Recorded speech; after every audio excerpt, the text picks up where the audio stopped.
स्वास्थ्य मंत्री डॉक्टर हर्षवर्धन ने कोरोना वायरस संक्रमण के हालात की समीक्षा के लिए पूर्वोत्तर के 8 राज्यों के साथ वीडियो कॉन्फ्रेंस के जरिए की बैठक। स्वास्थ्य मंत्री ने कहा, देश भर में कार्यरत 453 लैब्स की बदौलत टेस्ट करने की क्षमता बढ़कर 95,000 प्रतिदिन तक पहुंची।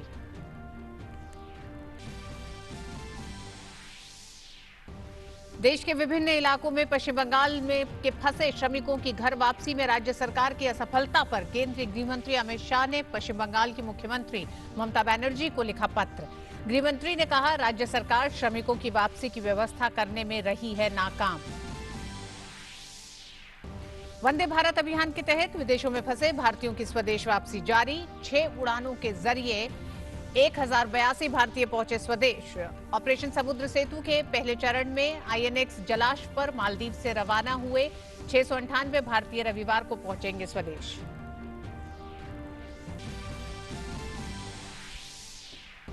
विभिन्न राज्यों में फंसे लोगों को उनके मूल स्थान पर पहुंचाने के लिए भारतीय रेल ने चलाई 265 विशेष रेलगाड़ियां। 3 लाख से ज्यादा लोगों को उनके घर पहुंचाया गया।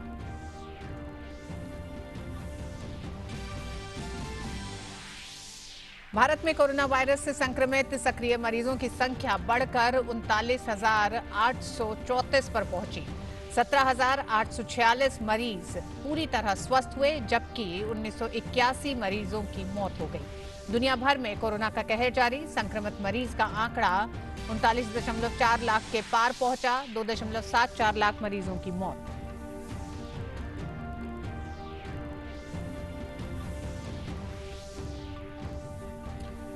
राजनांदगांव में आईटीबीपी और छत्तीसगढ़ पुलिस के संयुक्त अभियान में 4 नक्सली मारे गए। मुठभेड़ में छत्तीसगढ़ पुलिस का एक सब इंस्पेक्टर भी शहीद। नमस्कार, डीडी न्यूज पे आप सभी का स्वागत है। मैं हूं ऋतु वर्मा। खबरों को विस्तार से देखते हैं। केंद्रीय स्वास्थ्य मंत्री डॉक्टर हर्षवर्धन ने आज पूर्वोत्तर में कोरोना वायरस की स्थिति पर समीक्षा बैठक की। वीडियो कॉन्फ्रेंस के जरिए हुई इस समीक्षा बैठक में केंद्रीय मंत्री पूर्वोत्तर के 8 राज्यों में उठाए गए कदमों की समीक्षा की। डॉक्टर हर्षवर्धन ने कहा कि पूर्वोत्तर के राज्यों में फिलहाल स्थिति संतोषजनक है और अब ऑरेंज जोन को ग्रीन जोन में बदलने का लक्ष्य है। Gone through the details of the northeastern states, and it's a very good performance. We are so happy about it.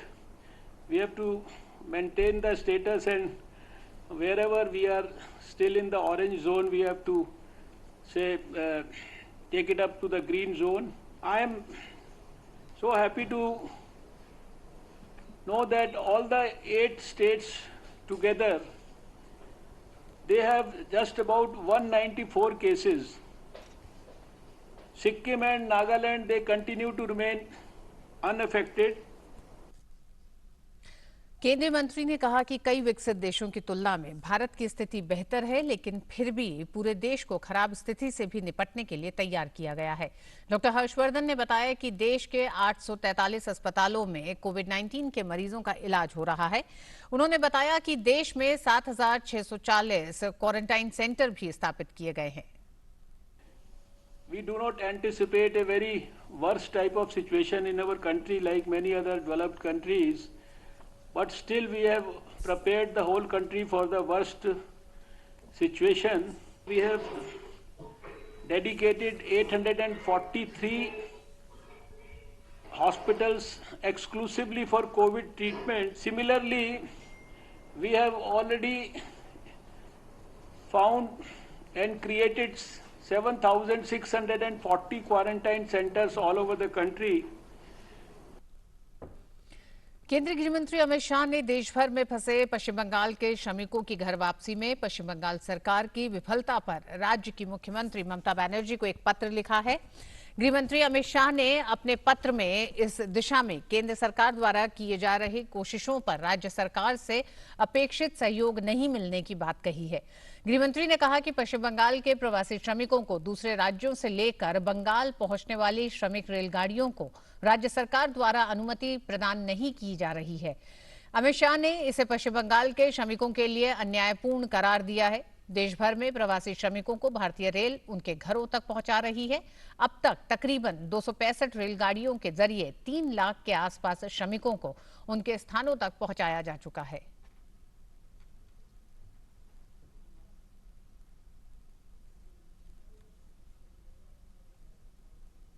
Corona की वजह से दुनिया मानो ठहर सी गई है और लोग जहां के तहां फंस से गए हैं। लेकिन इस लॉकडाउन के बीच भी भारत सरकार ने विदेशों में फंसे भारतीयों को वापस देश लाने का फैसला किया है, जिसके लिए मिशन वंदे भारत की शुरुआत हो गई है। हजारों लोगों की वतन वापसी का सिलसिला जारी है। अपनी सरजमी पर आने को बेताब भारतीय वतन वापस आकर बेहद खुश हैं। अपने वतन की मिट्टी पर कदम रखते ही संवेदनाएं अपने चरम पर थीं।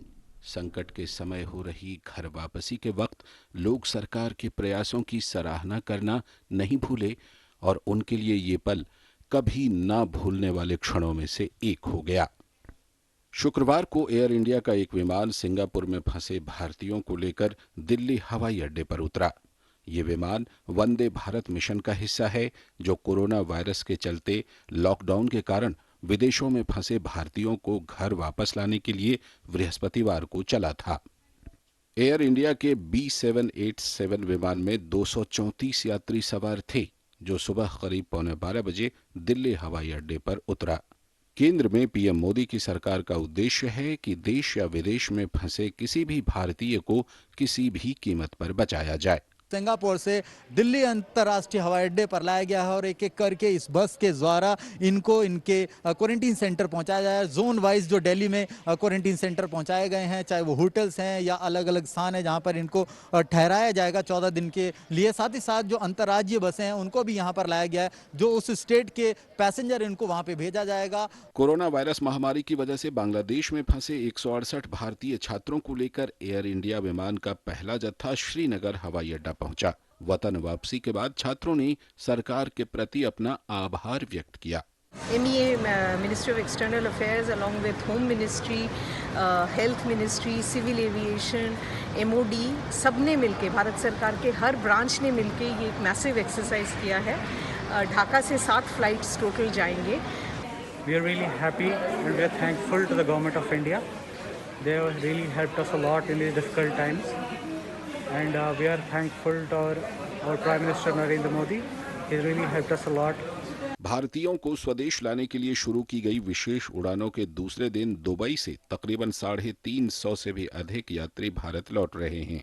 इनमें संकटग्रस्त श्रमिकों, वरिष्ठ नागरिकों, तत्काल चिकित्सा की आवश्यकता वाले मरीजों, गर्भवती महिलाओं और कठिन स्थितियों में फंसे अन्य लोगों को प्राथमिकता दी गई है। The reason I'm going back home is because I just wanted to get back to my families at this time of crisis. And I really thank the Indian government to take this step at the earliest so that people like me would be able to see our family and be helpful to them. Riyadh से कोझिकोड आने वाली उड़ान में लगभग 152 यात्री पहुंचा। Lockdown के बाद में फर्स्ट आज इधर से फ्लाइट चालू होता है। मेरा नाम प्रमोद है, मैं केरला का आदमी हूँ। मैं इधर विजिटिंग वीज़ा के आया, 2 महीना हो गया मैं बगल में फंस के था, बट मेरा तो एकदम अच्छा सपोर्ट इंडियन एम्बेसी के साथ दिया। इधर भी लोकल गवर्नमेंट का साथ में भी सपोर्ट मिला। We have about 200 workers on these flights. We have about 35 pregnant ladies, and we have about 30 odd medical cases on both these flights. Everything has been going on very smooth. We request all the Indian nationals to register themselves, those who want to get repatriated, to register themselves on the Indian Embassy website. Please be assured that we are aware of your pressing need to go to India. Whoever has been getting in touch with us, we will certainly accommodate each one of you in the earliest possible flights. वहीं दूसरी तरफ मुंबई से air India का एक विमान London के लिए रवाना हुआ। इस विमान के जरिए वहां फंसे हुए भारतीयों को वापस लाया जाएगा। वहां से लोगों को लाने का सिलसिला 9 मई को शुरू होगा, जो आगे भी जारी रहेगा। अपने नागरिकों की सुरक्षा के लिए प्रतिबद्ध केंद्र की मोदी सरकार उन्हें वापस लाने के लिए नौसेना का भी सहारा ले रही है। The evacuation exercise from Maldives has just begun. You see in the background INS Joshua with 698 Indians from Malé to Kochi. In the next 36 to 40 hours, it should reach Kochi. And I would like to thank the Indian Navy to make the ship available under Operation Samudra Setu. It's a great thing that they took immediate action, and see now a very bulk amount of people are leaving from. We don't have any issue till now. इससे पहले बृहस्पतिवार देर रात वंदे Bharat mission के तहत 363 यात्री Abu Dhabi और Dubai से केरल पहुंचे। पहले विमान में अबू धाबी से 181 भारतीय स्वदेश लौटे। यात्रियों में 49 गर्भवती महिलाएं और 4 बच्चे भी हैं। हवाई अड्डे पर कोविड-19 के नियमों का पालन सुनिश्चित करते हुए व्यापक तैयारियां की गई थीं। दूसरी उड़ान में 182 यात्री सवार थे। ये विमान कोझिकोड अंतर्राष्ट्रीय हवाई अड्डे पर उतरा। Welcome aboard your own airline, Air India Express. It is a great honor for my team and I to fly you on this very first evacuation flight. My crew did an excellent job today, handling 177 plus 5 infants, and everything went off very smoothly. There were no issues. Everything was looked after very well by my crew. Thank all of them. विदेशों में फंसे हुए लोगों को स्वदेश लाने के लिए सरकार अभियान वंदे भारत स्वदेश वापसी चला रही है और इसी अभियान के तहत फंसे हुए लोगों को वापस लाया जा रहा है। कोरोना संक्रमण के कारण कई देशों ने अपने यहाँ लॉकडाउन कर रखा है। ऐसे में बड़ी संख्या में भारतीय भी वहाँ फंसे हुए हैं, जिन्हें सरकार चरणबद्ध तरीके से वापस ला रही है। Bureau report, DD news. Vande Bharat mission के तहत 2 विशेष उड़ानें आज तड़के तमिलनाडु में चेन्नई हवाई अड्डे पर पहुंची। इन उड़ानों के जरिए दुबई में फंसे करीब 356 लोगों को लाया गया। केंद्र सरकार के सुरक्षा नियमों के अनुसार इन यात्रियों की स्वास्थ्य जांच के बाद उन्हें क्वारंटाइन में भेज दिया गया है। अगले शुक्रवार तक अनेक देशों से ऐसी विशेष उड़ानों का भारत पहुंचने का कार्यक्रम है।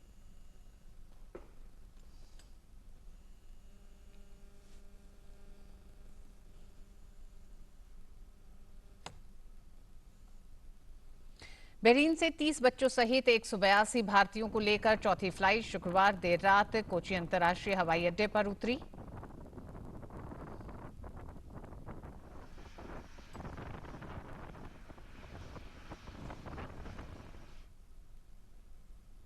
विदेश से भारत लौटने का ये क्रम आज भी जारी रहेगा। तकरीबन आधे दर्जन से अधिक उड़ानों के जरिए विदेश में रह रहे भारतीय स्वदेश लौटेंगे।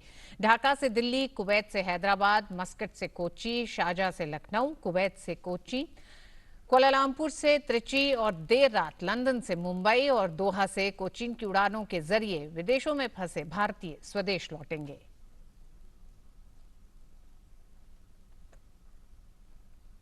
भारत में कोरोना वायरस से संक्रमित सक्रिय मरीजों की संख्या बढ़कर 39,834 पर पहुंच गई है। केंद्रीय स्वास्थ्य मंत्रालय के मुताबिक देश भर में अब तक 17,846 मरीज पूरी तरह स्वस्थ हुए हैं, जबकि 1981 मरीजों की मौत हो गई है। विभिन्न राज्यों में फंसे श्रमिकों को उनके मूल स्थान पर पहुंचाने के लिए भारतीय रेल ने देश भर में 265 विशेष रेलगाड़ियां चलाकर अब तक तकरीबन 3 लाख से भी ज्यादा लोगों को उनके घर पहुंचाया है। कोरोना संकट काल में भारतीय रेल और उस मोचक की तरह सामने आए हैं। कोरोना संकट काल दुनिया के लिए किसी बड़ी त्रासदी से कम नहीं है। इस विपदा काल में भारतीय रेल और उससे जुड़े लोग प्रवासी मजदूरों, मरीजों और अन्य लोगों के लिए संकट मोचक की तरह सामने आए हैं। रांची के हटिया स्टेशन पर शुक्रवार को मुख्य रूप से मरीजों और उनके परिजनों को लेकर सुबह में एक विशेष ट्रेन वेल्लोर से पहुंची।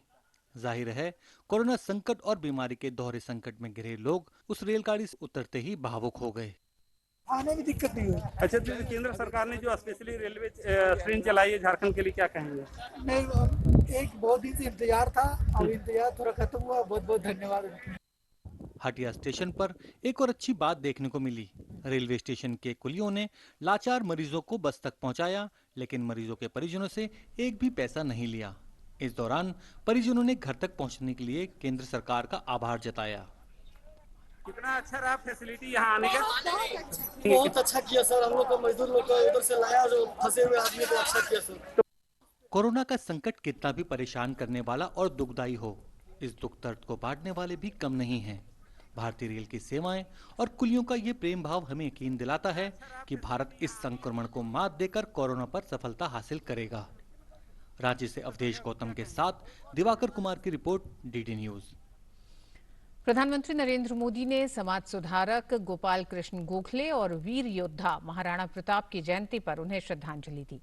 गोखले की 154वीं जयंती के अवसर पर श्रद्धांजलि देते हुए पीएम मोदी ने ट्विटर पर लिखा कि गोपाल कृष्ण गोखले की जयंती पर उन्हें श्रद्धांजलि। अत्यधिक बुद्धिमत्ता के धनी एक असाधारण व्यक्तित्व, उन्होंने शिक्षा और सामाजिक सशक्तिकरण की दिशा में सर्वश्रेष्ठ योगदान दिया। प्रधानमंत्री ने कहा कि गोखले ने भारत के स्वतंत्रता आंदोलन में भी अनुकरणीय नेतृत्व प्रदान किया था। और महाराणा प्रताप की जयंती पर उन्हें श्रद्धांजलि देते हुए प्रधानमंत्री ने कहा, भारत माता के महान सपूत महाराणा प्रताप को उनकी जयंती पर कोटि कोटि नमन। देश प्रेम, स्वाभिमान और पराक्रम से भरी उनकी गाथा देशवासियों के लिए सदैव प्रेरणा स्रोत बनी रहेगी।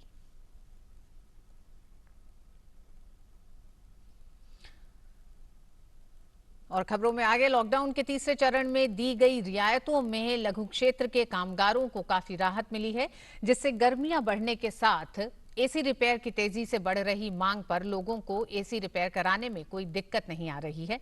हमारे संवाददाता विशाल की जयपुर से देखिए ये रिपोर्ट। मॉडिफाइड लॉकडाउन की वजह से अब एसी रिपेयर कराना आसान हो गया है और मेरे साथ एसी मैकेनिक आइए मुझसे बात करते हैं। क्या नाम है आपका? सर रणजीत सिंह है नाम। रणजीत सिंह, ये बताइए कि जैसे जैसे गर्मियाँ बढ़ रही है वैसे वैसे कितने कॉल्स आ रहे हैं और आप प्रिकॉशन क्या ले रहे हैं सबसे पहले? सर जैसे जैसे गर्मी बढ़ रही है वैसे हमारे पास कंप्लेंट बहुत ज़्यादा आ रही है और हम कंप्लेंट पे कस्टमर के घर पे जाके रिपेयर कर रहे हैं, इसलिए हम हमारी सुविधा पूरी हम खुद रख रहे हैं। हम ग्लव्स का काम कर रहे हैं, सैनिटाइजर मास्क लगा के काम कर रहे हैं और साबुन से बार बार में हाथ धो रहे हैं और लास्ट में हम सैनिटाइजर से हाथ भी धो रहे हैं। और आपने सुना है सारे प्रिकॉशंस ही ले रहे हैं, तो मॉडिफाइड लॉकडाउन का कुछ फायदा हो रहा है आपको? नहीं, मॉडिफाइड लॉकडाउन से फायदा है कि हम हमारे कुछ % हम कंप्लेंट कर सकें और कुछ काम कर रहे हैं हम थोड़ा बहुत जैसे गिरा है कस्टमर का और काम कर रहे हैं। तो इनके लिए मॉडिफाइड लॉकडाउन का फायदा मिल रहा है। हमारे साथ एक कस्टमर है जो रिटायर्ड बैंकर है, हम उनसे बात करेंगे। सर, ये कितना आपके लिए आसान हुआ कि मॉडिफाइड लॉकडाउन की वजह से आप अपने इलेक्ट्रॉनिक आइटम्स को रिपेयर करा सकते हैं? लॉकडाउन इन्होंने जो थोड़ा बहुत रिलैक्सेशन दिया है उसकी वजह से इनको रोजगार मिला, हमें रिलीफ मिला और पहले से हम अपने आप को काफ़ी रिलैक्स महसूस करते हैं। आपने सुना मॉडिफाइड लॉकडाउन के कितने फ़ायदे हैं। स्किल्ड लेबर को रोज़गार मिल रहा है, जो कंज्यूमर है वो अपना काम करा सकते हैं और इसी तरह ये सब मिलके इकोनॉमी का हिस्सा बन रहे हैं। विशाल बेरिस्टो, डीडी न्यूज़, जयपुर। और लॉकडाउन के चलते बंद पड़े मनरेगा के तहत होने वाले कार्यों को शुरू कर दिया गया है ताकि ग्रामीण क्षेत्रों के श्रमिकों को काम मिल सके और उनके परिवार का जीवन यापन हो सके। हालांकि सरकार की तरफ से जारी दिशा निर्देशों का पालन कर ही काम करने की छूट दी गई है। मेरठ के 7 ब्लॉक की 100 ग्राम पंचायतों में एक साथ बुधवार से मनरेगा का काम शुरू हो गया। लॉकडाउन के चलते रेड जोन में शामिल मेरठ के श्रमिकों को थोड़ा इंतजार करना पड़ा, परंतु प्रदेश सरकार के आदेश के बाद ग्रामीण क्षेत्रों में मनरेगा का काम शुरू कर दिया गया। लॉकडाउन के दौरान जो काम बंदी हुआ है उसमें हमें मोदी जी ने जो कार्य दिया है हम कर रहे हैं। आज हमारा काम शुरू है नरेगा का काम जी। मोदी जी ने हमें काम दिया, इनका बहुत बहुत धन्यवाद। हमारे घर का खर्चा चलेगा। लॉकडाउन में हमें काम दिया है सरकार ने, प्रधानमंत्री का बहुत बहुत धन्यवाद। मेरठ जिले में 48,000 जॉब कार्ड धारक हैं, जिनमें से 21,000 एक्टिव मेंबर हैं। इन श्रमिकों को तालाब खुदाई, कब्रिस्तान खुदाई, चक रोड निर्माण, वृक्षारोपण जैसे कार्यों में लगाया गया है। कोविड-19 के चलते लॉकडाउन के समय गांव में ही रोजगार मिलने से मनरेगा जॉब कार्ड धारक भी खुश हैं। उन्होंने प्रधानमंत्री नरेंद्र मोदी के इस निर्णय का स्वागत भी किया है। मेरठ से संगीता श्रीवास्तव के साथ अनुज यादव, डीडी न्यूज। कोविड-19 के चलते लॉकडाउन की अवधि के दौरान भारतीय डाक विभाग लोगों के लिए मददगार बनकर सामने आया है, जो घर बैठे लोगों को आधार कार्ड आधारित पेमेंट्स सर्विस के जरिए पैसा पहुंचाने का काम कर रहे हैं, जिससे लोग अपने घरों में सुरक्षित रह सके। पेश है हमारी एक खास रिपोर्ट।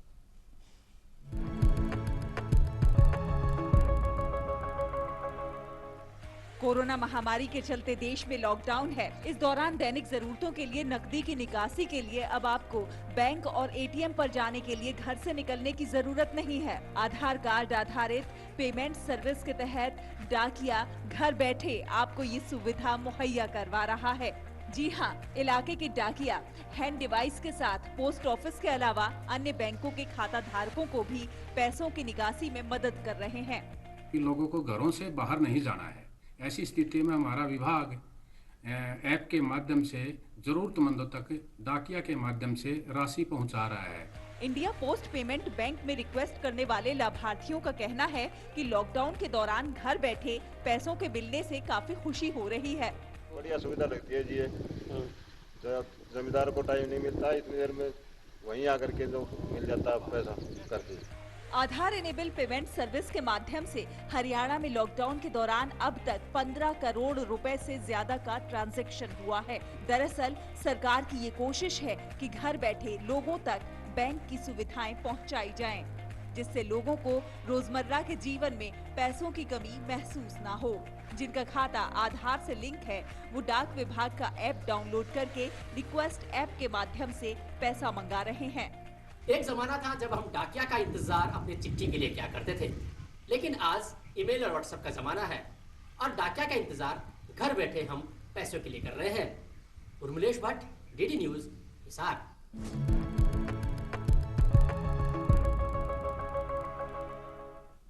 महाराष्ट्र में कोरोना वायरस के बढ़ते मामलों के बीच राज्य सरकार और स्थानीय प्रशासन कई कदम उठा रही है। श्रमिक मजदूरों को उनके घर भेजा जा रहा है।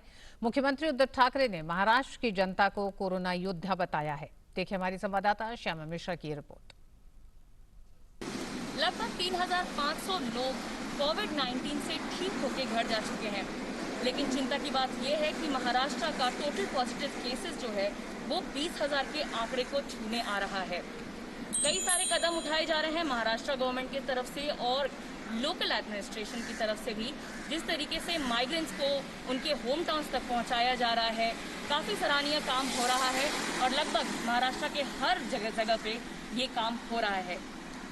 महाराष्ट्र के मुख्यमंत्री उद्धव ठाकरे ने कल जनता को संबोधित करते हुए कहा कि यहाँ पर मिलिट्री नहीं आएगी, क्योंकि हर एक सिटीजन जो है वो खुद में एक वॉरियर है इस वायरस के लड़ाई के against. Shyama Mishra, DD news, Mumbai. वहीं गुजरात में बड़ी संख्या में कोविड-19 मामले सामने आने के बाद एम्स के निदेशक डॉक्टर रणदीप गुलेरिया और डॉक्टर मनीष सुरेजा सहित चिकित्सा विशेषज्ञों ने आज अहमदाबाद का दौरा किया। उन्होंने अहमदाबाद के सिविल अस्पताल और एसवीपी अस्पताल में डॉक्टरों के साथ बैठक की और वहां कोरोना वायरस संक्रमित रोगियों के इलाज के लिए विशेषज्ञ मार्गदर्शन और सलाह दी।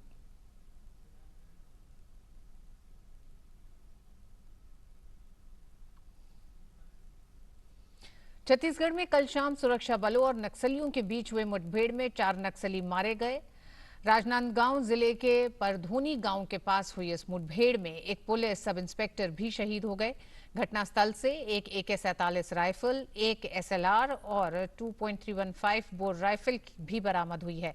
अधिकारियों के अनुसार मनपुर क्षेत्र में सुरक्षा बलों द्वारा तलाशी अभियान चलाया गया था। नक्सलियों ने परधोनी गांव के पास टीम पर घात लगाकर हमला कर दिया।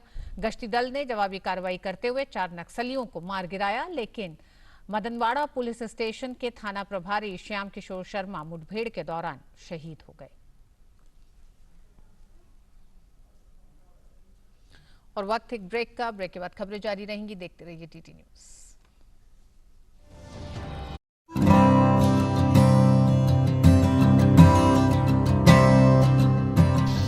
पहले तो ये चीज है कि पैनिक नहीं करना है। दूसरा ये समझने की जरूरत है कि ये एक ड्रॉपलेट इन्फेक्शन है जो खांसने से 1-1.5 मीटर से ज्यादा नहीं फैल सकता, और जो कोई खांसता है तो उसके जो ड्रॉपलेट्स हैं वो सरफेसेस में भी इकट्ठे हो सकते हैं, जैसे कुर्सी है, टेबल है, या अगर वो खांसता है और अपने मुंह, उसका हाथ जो है उसके अंदर खांसता है और हाथ पे खांसी के ड्रॉपलेट्स लग जाते हैं, तो किसी दरवाजे को या किसी चीज को छूने से भी वायरस वहां कुछ घंटे रह सकता है, और कोई और उस चीज को टच करेगा और उसके बाद अपना चेहरे को टच करेगा तो वायरस उनको भी आ सकता है। लेकिन अदरवाइज ये वायरस एक इंसान से दूसरे इंसान में ऐसे नहीं फैलता। अगर किसी को जुकाम, नजला, खांसी नहीं है तो किसी को छूने से, किसी के को क्लोज कांटेक्ट में आने से इन्फेक्शन नहीं हो सकता। और इसीलिए हमको ये सब समझना चाहिए कि हमें सबको इस पैंडेमिक के साथ इकट्ठे मिल के लड़ना है, पैनिक नहीं करना है, कोऑपरेट करना है गवर्नमेंट की पॉलिसीज के साथ। खुद जो सोशल डिस्टेंसिंग हम कह रहे हैं, अगर आपको तकलीफ है तो होम क्वारंटाइन करना है। ये अगर हम सब चीजें करेंगे तो जो चेन ऑफ स्प्रेड है वायरस का, जो एक इंसान से दूसरे इंसान में फैल के एकदम पैंडेमिक हो रहा है, उसको हम तोड़ पाएंगे। और इस तरह दुनिया भर में कोरोना से मरने वालों की संख्या 2,74,651 हो गई है, जिसमें कोरोना से 39,35,829 मामले सामने आए हैं। वहीं अमेरिका में कोविड-19 के 12,83,829 मामलों का पता चला है और 77,178 लोगों की मौत हुई है। अमेरिकी उपराष्ट्रपति माइक पेंस का एक सहायक कोरोना पॉजिटिव पाया गया है। इससे पहले गुरुवार को राष्ट्रपति डोनाल्ड ट्रंप का एक स्टाफ कोरोना पॉजिटिव पाया गया था।